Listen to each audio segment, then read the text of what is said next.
Perkenalkan, saya Rustanti, guru tata boga SMK PGRI 2 Kudus. Kali ini saya akan memberikan video pembelajaran keterampilan berpikir kritis atau HOTS sebagai pemenuhan tugas akhir dari HAFEX 2020. Best practice pembelajaran ini karena masih dalam kondisi pandemi, jadi dilakukan pembelajaran kepada siswa untuk berpikir kritis melalui video pembelajaran secara daring. Kemudian video ini nanti akan ditayangkan di dalam YouTube, dan untuk tugas siswa nanti diberikan melalui Google Classroom. Baiklah, video pembelajaran ini akan segera saya mulai.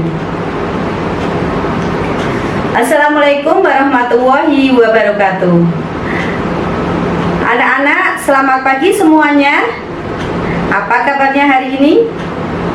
Ya, alhamdulillah semuanya dalam kondisi baik ya, dan sehat semuanya. Sebelum kita mulai pembelajaran, marilah kita berdoa menurut agama dan kepercayaan kita masing-masing. Berdoa dimulai. Selesai.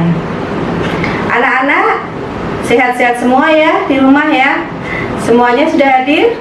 Alhamdulillah semua sudah bisa belajar melalui video yang nanti akan Ibu tayangkan. Pada materi hari ini kita pada mata pelajaran pengolahan dan penyajian makanan. Di sini materi kompetensi dasarnya adalah membuat salad Indonesia.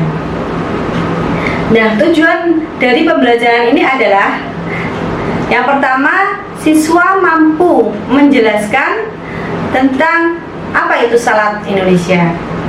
Yang kedua, siswa mampu membedakan jenis-jenis salad Indonesia. Yang ketiga, siswa mampu membuat perencanaan pembuatan salad Indonesia. Itu tujuan dari pembelajaran pada hari ini.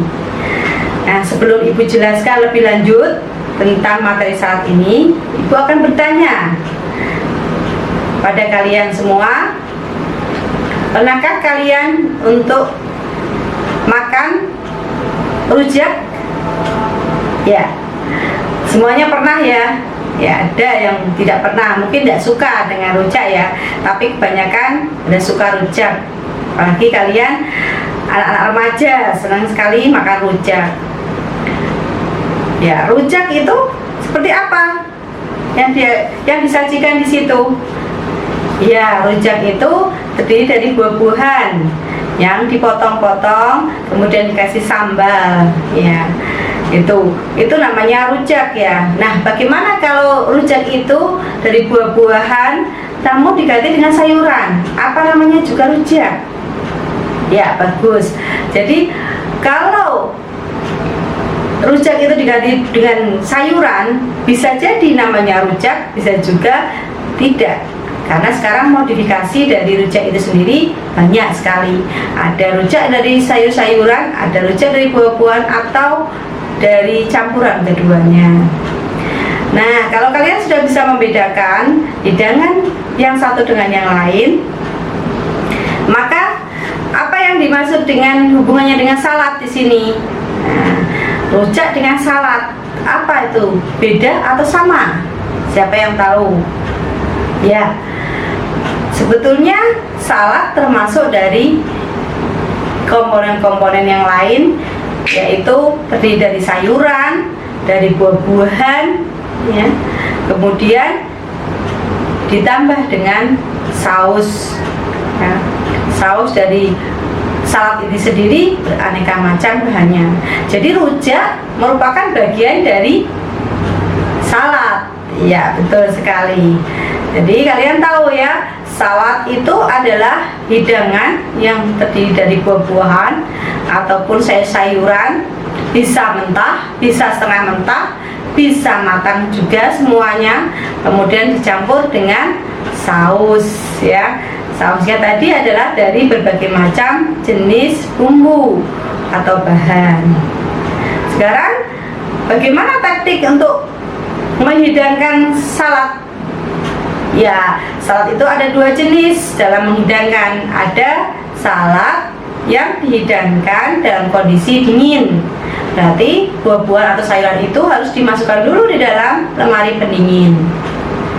Kemudian ada juga salad yang dihidangkan dalam suhu ruang. Tidak usah dimasukkan dalam lemari pendingin. Setelah diolah, kemudian disiapkan untuk dihidangkan.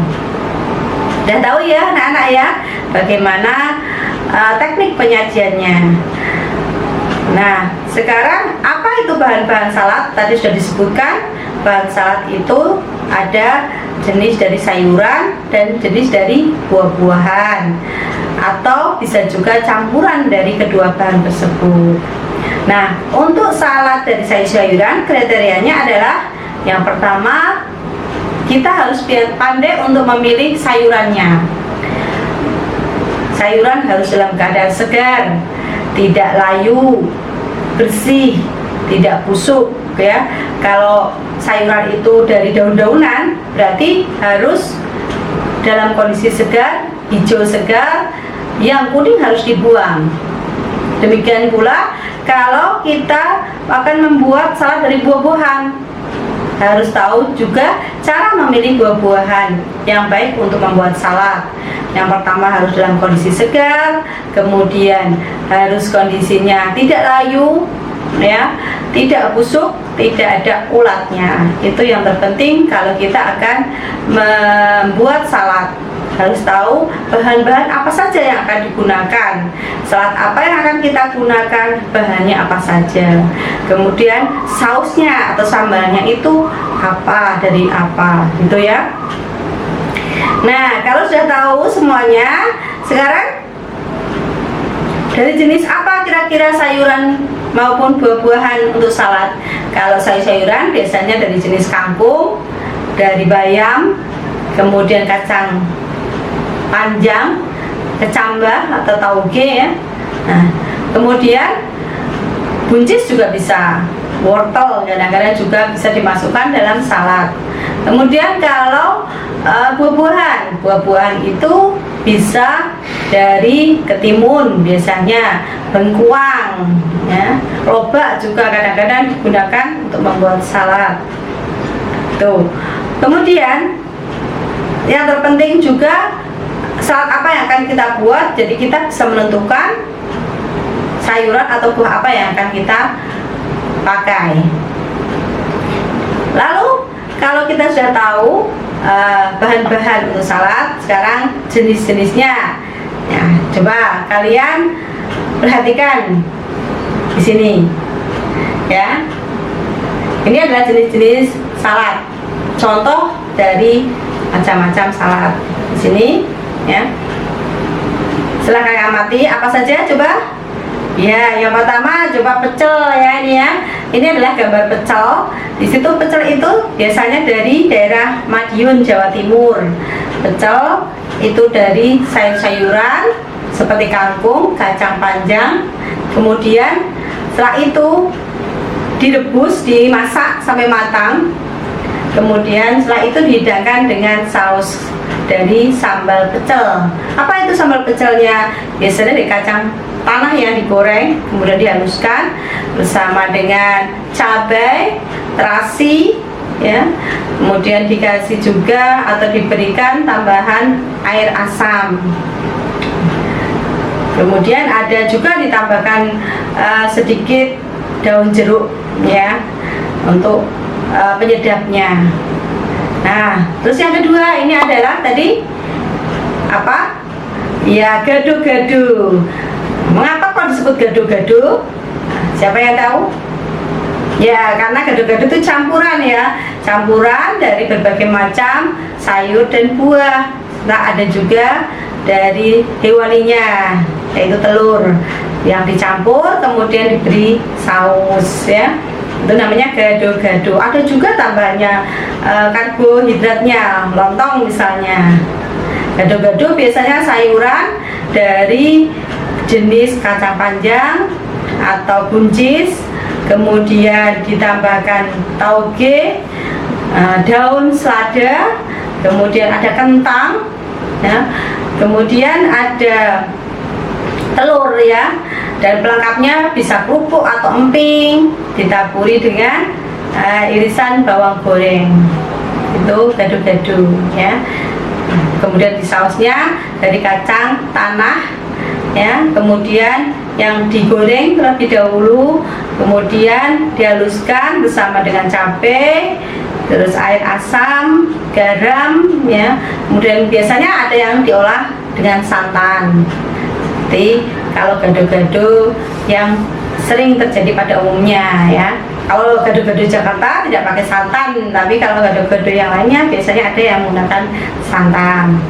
Nah, selanjutnya adalah karedok. Nah, ini apa berbeda dengan tadi gado-gado ataupun dari pecel? Ya, kalau karedok ini dari sayur-sayuran ya, yang kemudian dalam kondisi mentah itu dipotong-potong, dicampurkan dalam kondisi mentah, sama dengan tadi ya pecel. Kalau pecel itu direbus, kalau karedok itu tidak perlu direbus dalam kondisi mentah.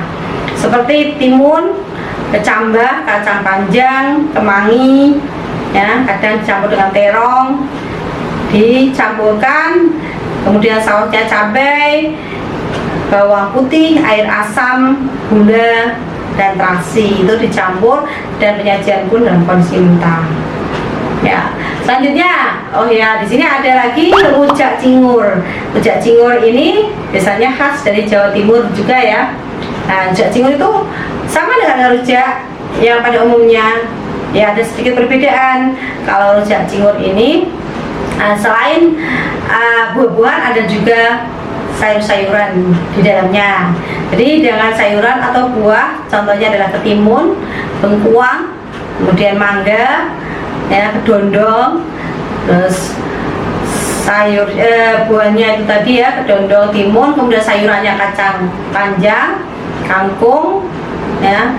Nah, ditambahkan ciri khasnya adalah cingur dari sapi atau congor atau apa ya kalau di sini namanya, moncongnya sapi itu direbus sampai lunak, sampai empuk, kemudian dipotong-potong itu untuk campuran rujak cingur.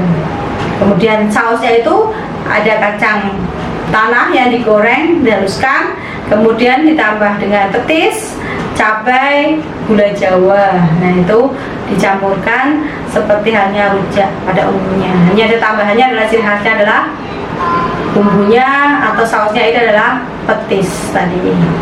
Ya, gimana anak-anak, sampai di sini ada pertanyaan? Kira-kira sudah paham ya? Jadi alat-alat apa sajakah yang perlu disiapkan kalau kita akan membuat salad Indonesia? Siapa yang tahu? Alat apa saja?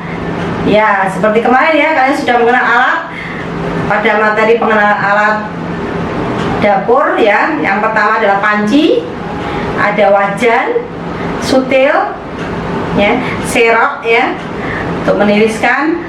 Nah, di sini tambahkan cobek dan ulekan, kemudian solet, pisau, itu alat-alat yang digunakan.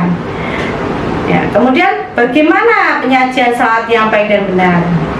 Ya, tadi sudah saya jelaskan bagaimana penyajian salad, ada dua ya tadi ya. Nah, sekarang bagaimana penyajian salad yang baik dan benar di sini?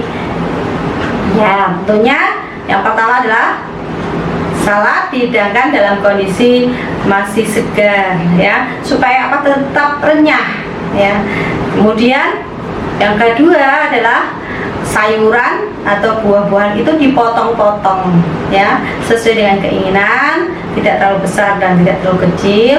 Nah, kecuali daun selada ini sebaiknya kita sobek-sobek saja, kemudian tidak perlu kita remas tuh, sehingga kesegarannya masih tetap ada. Kemudian yang ketiga adalah penyajiannya khusus untuk sausnya sebaiknya tidak sampai terlalu banyak sampai membanjiri dari hidangan saladnya. Nah, kemudian yang selanjutnya, yang keempat adalah pemberian saus itu sebaiknya sesaat sebelum akan dihidangkan. Jadi pada waktu akan dihidangkan kita baru memberikan sausnya, jangan sampai saus diberikan dulu, penyajiannya masih lama, akhirnya sausnya itu akan mencair, ya, membanjiri semua dari sayur-sayuran ini. Nah, anak-anak, setelah kalian tahu itu apa salad, kemudian jenis-jenis salad, penyajian salad, ya, resep-resepnya tadi beberapa sudah saya tampilkan. Nah, tugas kalian adalah memodifikasi resep tersebut menjadi menu salad Indonesia yang ada, ya. Jadi dari salad-salad ini bisa kalian modifikasi yang lain yang memberikan ciri khas menu yang lebih menarik lagi, yang terbaru, yang bisa diterima oleh konsumen. Selanjutnya, setelah itu kalian membuat perencanaan praktek membuat salad. Seperti biasanya kalau kita akan praktek, kita harus membuat perencanaannya dulu. Mulai dari resepnya yang akan kita buat, terus bahan-bahannya apa saja, daftar belanjanya bagaimana, atau rencana belanjanya, rencana alat yang akan digunakan, kemudian langkah kerjanya bagaimana, alokasi waktunya harus sesuaikan. Nah, itu kalian buat, kemudian nanti dibuat, disusun, ditulis di kertas, kemudian dikirimkan melalui Google Classroom atau langsung diketik di Google Classroom. Itu sebagai tugas kalian, ya. Dan tidak ada pertanyaan. Nah, insya Allah semuanya sudah Ibu sampaikan. Kalau nanti ada pertanyaan bisa disampaikan juga di dalam kolom Google Classroom yang ada, yang Ibu nanti berikan kode tiap kelas, ya. Karena di sini kelas 11 Tata Boga ada beberapa kelas, ya, yang nantinya bisa mempunyai kode sendiri-sendiri. Demikian pembelajaran pada hari ini. Sampai ketemu pada pertemuan berikutnya dengan materi yang baru, materi praktek membuat salad Indonesia. Demikian disampaikan dan saya akhiri. Wassalamualaikum warahmatullahi wabarakatuh.